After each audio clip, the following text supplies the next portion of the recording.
I've been driving the all-new Kia K5, and today we're going to do an interior and details walk-around video. Make sure you also check out the full review of this brand new Kia K5.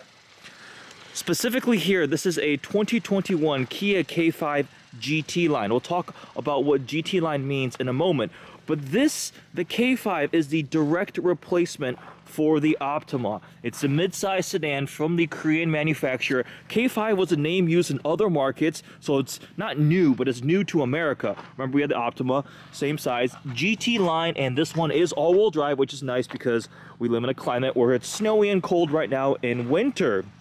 This color also looks really nice. It's called Wolf Gray.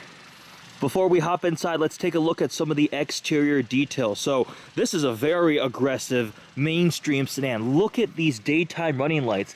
It's got this zigzag shape to it, and they're orange amber-ish color, which is unique to Kias, and it definitely catches your eye and is done very well up front. This is the tiger nose grille, and this grille mesh up here, this texture is supposed to be inspired by shark skin.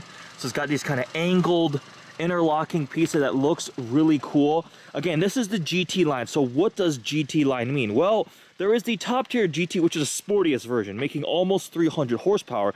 GT line brings you the styling without all the power and the extra cost. So it looks much more aggressive than the base and regular level Kia K5s. Completely different front fascia, which looks really cool. I think we've got fog lights down here. Again, those DRLs, look at that. That looks really sharp. I really like how this front end is. And if we come around to the sides, we've got these 18-inch wheels that are specific to the GT line too. And you look, it does look kind of like a sport bag type of thing. Not a hatchback, but you know, the Kia Stinger, or like, for example, my former Audi RS7. But this is a conventional sedan, so the trunk does open normally. It's not a hatch. There's a button down here. You can see the backup camera. I press that and it opens up. It's a decent sized trunk too.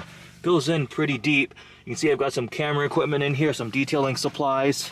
Quite spacious. One little complaint I have is there's nothing to grab here like a handle to close the trunk. So if the exterior car is dirty and salty, you do seem to have to grab the paint or something on the back to close the trunk of the K5. The rear tail light here has, again, more of that zigzag shape here. It's light out, so we can't see all of it, but it has these dashed segments. So a lot of cars that go into that big kind of light bar out back, but Kia's twist on it is it's got spaces in between, so it's dashes. It looks really cool too. It's a really unique appearance to it. And again, because it's a GT line, this rear fascia is also much more aggressive. It's different, but this is, again, more style than substance per se. These are not real. These look like exhaust tips, but they're a plastic bezel, and you can see underneath there, that's where the actual exhaust tip exits. So these are purely for decoration. We have a little kind of faux diffuser down here with some little diffuser fins there. But overall, ignoring the exhaust tip surround plasticness, it looks really cool from behind too. Like, it's well put together design. The one thing to me that stands out that I'm not the hugest fan of is, you see, like, even this little lip on the back, the spoiler is blacked out, all the trim is blacked out up front. You have this chrome piece that runs from the front here, starting right in front of the side view mirrors, along the side of the car, and it does this kind of loop around. It's an interesting touch, but I think it'd look even better if that was also blacked out to match everything else on the GT line. I mean, even the mirror housings are blacked out because of the GT line. So that stood out to me a little bit, but otherwise, from an exterior perspective, this K5 is real sharp. So with that, let's hop inside and check it out. Something else that I think is pretty cool is the key fob. So you have the Kia logo here, the remote start button that you hold. The back side is completely blank. All the lock, unlock buttons, the actual controls are on the side here. And the lock button's at an angle, so it fits nicely in your hand. It's like you're pressing a detonator or something to lock your car. It's pretty cool. Unlock the trunk opening and then the hazards here. But it's a different type of key fob type, and I actually like it a lot. I think it's cool. This little button here allows you to unlock and lock the doors with the key in your pocket, so keyless entry. Immediately you see this red synthetic, it feels like leather, but it's a synthetic material on the seats with some black accents. On the door too, more of that red soft touch synthetic material. Some nice trim up here. You can get an optional upgraded 12 speaker Bose sound system. This vehicle does not have it. with that, let's attempt to gracefully hop in the vehicle. And as we look across the dashboard of the K5, you'll notice this is a all-new infotainment screen. This is actually the upgraded 10.25 inch. The base one is an 8-inch touchscreen. But you also see I have Apple CarPlay plugged in, up and running. As we come down the center console, we have controls for the climate control, which I believe is all physical. I did not see it inside the infotainment screen, which is nice. You have actual physical controls. It's really easy just to turn a dial and set your temperature.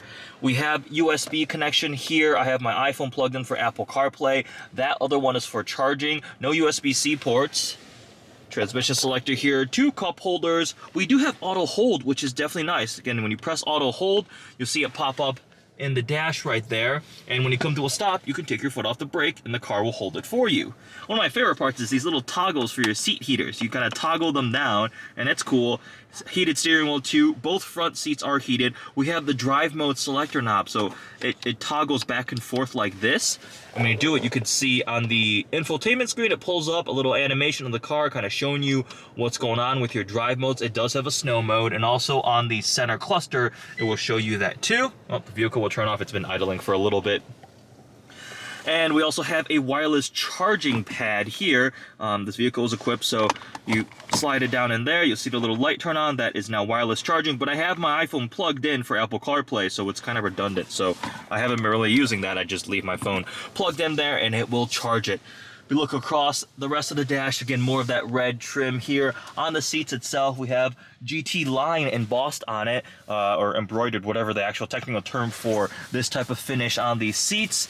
Got this black cloth piping down there, so they're nice. They're pretty comfortable. They look really cool. I do like the color here.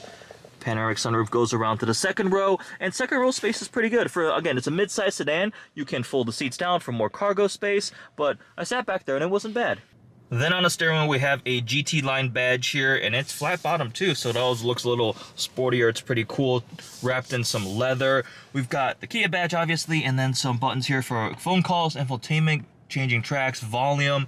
And on the right side, we have a lot of the driver assistant features. So this has adaptive cruise control, smart cruise control with stop and go, things like forward collision warning, blind spot warning. We have the lane keep button, the warning right there also. Buttons on the left side. So this has some very nice driver assistant features. I was testing it out earlier. Some are standard, some are optional, like highway driving assistance, the lane keep control, the smart cruise control, which controls your distance. I just said control a lot of times, but a lot of these nice systems on this vehicle. Let's take a look at the window sticker, because that'll show you the price and some of the options on this vehicle. So this is a 2021 K5 GT Line all-wheel drive, 1.6 liter turbocharged 4-cylinder. For more discussion on the powertrain, check out the full review. This is more the interior and other details. But we have GT Line all-wheel drive. When you bundle that all-wheel drive package, and you get a lot of things as standard. Panoramic sunroof, LED lights all over, heated front seats, the wireless phone charger. This is all part of a $3,700 option, which brings the price up a bit from the right around 25 grand starting for a regular front-wheel drive GT Line. This also has the wolf gray paint, which was $445, and this is a special edition too, apparently. GT Line all-wheel drive special edition. The wolf gray, the red seats, the upgraded navigation, and you see the smart cruise control, curve with stop and go, and highway driving assist. So as option, with delivery and everything, $31,300. The GT Line is nicely in the middle of the lineup. So you get a lot of the sportier parts of it, the wheels, the exterior fascia, the badging on the inside, some nice tech and luxury features at a price point that's lower than the full-out K5 GT, because obviously it doesn't have that power. I really look forward to driving that at some point. On the Kia K5 website, they firmly were targeting the BMW 3 Series. It's faster 0 to 60 than a 330i, higher trap speed than a 330i, the quarter mile, things like that. So almost 200, I think it's almost 300 horsepower, 290 horsepower for the K5 GT, but here with the regular powertrain, it's a 1.6 liter turbocharged 4-cylinder. Otherwise, that's pretty much most. Actually, wait, before we get any further, I need to actually show you guys the back seat space, because again, for scale, I am 6'3", so I'm gonna adjust my front seat. Yep, this is comfortable. This is where I would be driving. So now to the back seat we go. Is it actually usable for a full-size adult? Climbing in. Not bad. Okay, so if I sit up straight, my head is hitting the roof. It's fully hitting the roof. There is this indent here, but Unfortunately, when I sit up straight, my head is touching the roof, but legroom is really good actually. So again, this front seat is adjusted to where I would be sitting, and now I've got plenty of space between my knees. Legroom is not bad. It's comfortable back here. With that, we'll hop back in the driver's seat and take this out for the full review. Again, all the more technical details, the discussion of the powertrain, driving impressions, interior, exterior. Go watch the full review. This is the more informal, behind-the-scenes tour of the K5 GT line, showing you guys some of the details. Some of the things I've grown to actually like a lot. There are a couple things that I don't absolutely love, but I'll talk about that in the review. One of them you guys already saw is the fake exhaust tips. That just kind of bugs me, but I can't blame Kia too much because a lot of other manufacturers are doing that too. If you go look at a previous generation Audi SQ5, oh man, that's so bad. And that's on the full out sporty performance badged as an SQ5. I guess this is also GT line. It's similar to Audi with their, what is it? They call it S line. Yeah, with the full Audi S models and then the S line on a regular A4. Either way, let's take the K5 GT line out for a drive. Hope you guys enjoyed this walk around tour. Again, 6'3". And I've got tons of legroom in the back here. That works. I've been daily driving this, and it's very, very different from daily driving my truck. So by that, just complete different size class vehicle, it already feels a little more nimble and sporty. But we'll reset our expectations, take it out for a drive. Thank you guys for checking out this video. Thanks again to Kia for making it possible, sponsoring this and sending out the vehicle. Make sure you check out the full review. Thanks for watching.